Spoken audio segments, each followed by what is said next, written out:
অভাবে আছেন পড়েন দুরূদ শরীফ, অসুস্থ আছেন পড়েন দুরূদ শরীফ, মুসিবতগ্রস্ত আছেন পড়েন দুরূদ শরীফ। এদিকে আপনি দুরূদ শরীফ পড়তে থাকবেন, ওদিকে রব আপনার অভাব দূর করে দিতে থাকবে। একজন সাহাবী রাসূল করিম সাল্লাল্লাহু তাআলা আলাইহি ওয়াসাল্লামের কাছে গিয়ে আরজ করলেন, ইয়া রাসূলুল্লাহ, আমি আপনাকে এতটা ভালোবাসি, আমার ঘর ভালো লাগে না, আমি আপনার চেহারায় আনোয়ার দিকে তাকাইলে আমার ক্ষুধা দূর হয়ে যায়। ইয়া রাসূলুল্লাহ, আপনার চেহারার দিকে তাকাইলে আমার মাথা ব্যথা ভালো হয়ে যায়। আমার জান্নাতে আপনি আসার প্রয়োজন পড়বে না, আর আপনার ভিআইপি জান্নাতে আমি যেতে পারবো না। আমি যে জান্নাতে থাকবো, আপনি ছাড়া সেই জান্নাতে থাকবো কিভাবে? রাসূল বললেন, কোনো টেনশনের কিছু নাই।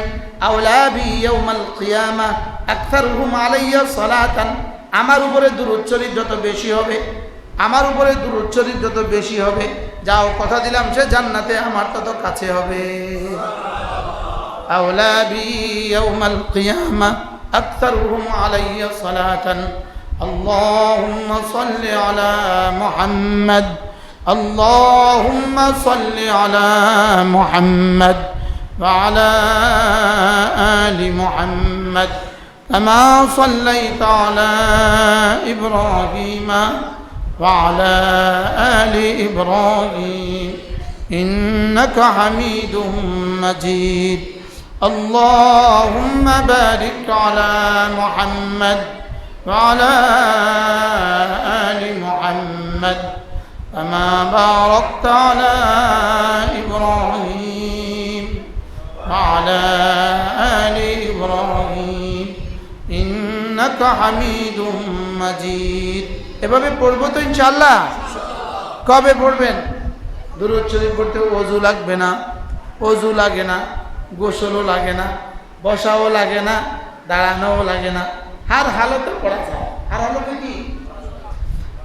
এরপরে আল্লাহ নবীর কাছে সাহাবায়ে কেরামকে আরজ করলেন, ইয়া রাসূলুল্লাহ, আমরা বড় অভাবী মানুষ, আমরা বড় গরিব মানুষ, আমরা গরিব মুহাজিরিন, আমরা তো নামাজ পড়ি, আমাদের ধনী বন্ধুরা তারাও নামাজ পড়ে, আমরা রোজা রাখি তারাও রোজা রাখে, আমরা হজ করতে পারি না তারা তো হজ করে, আমরা যাকাত দিতে পারি না তারা তো যাকাত দেয়, আমরা জিহাদে শরীক হওয়ার মতো মাল দিতে পারি না তারা তো তাও শরীক হয়, তো তারা তো আগে বেড়ে গেল।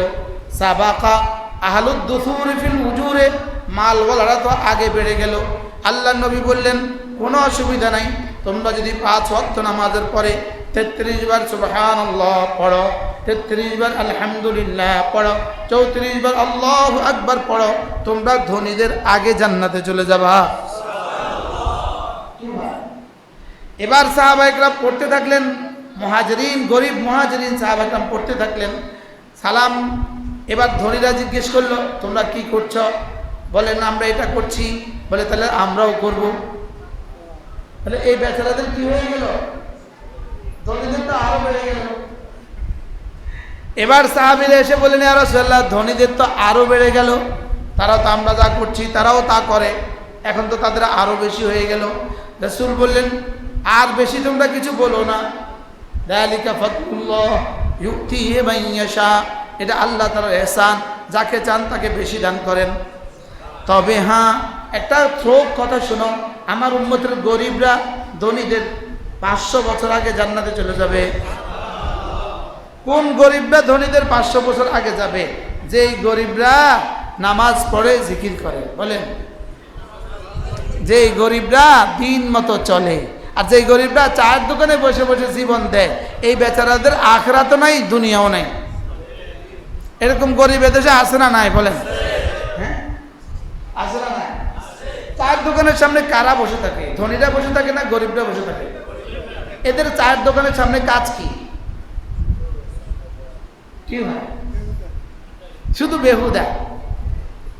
এদের ঘরেও নাই, বাইরেও নাই, এজন্য এরা চায়ের দোকানের বাইরের বেঞ্চে বসে থাকে।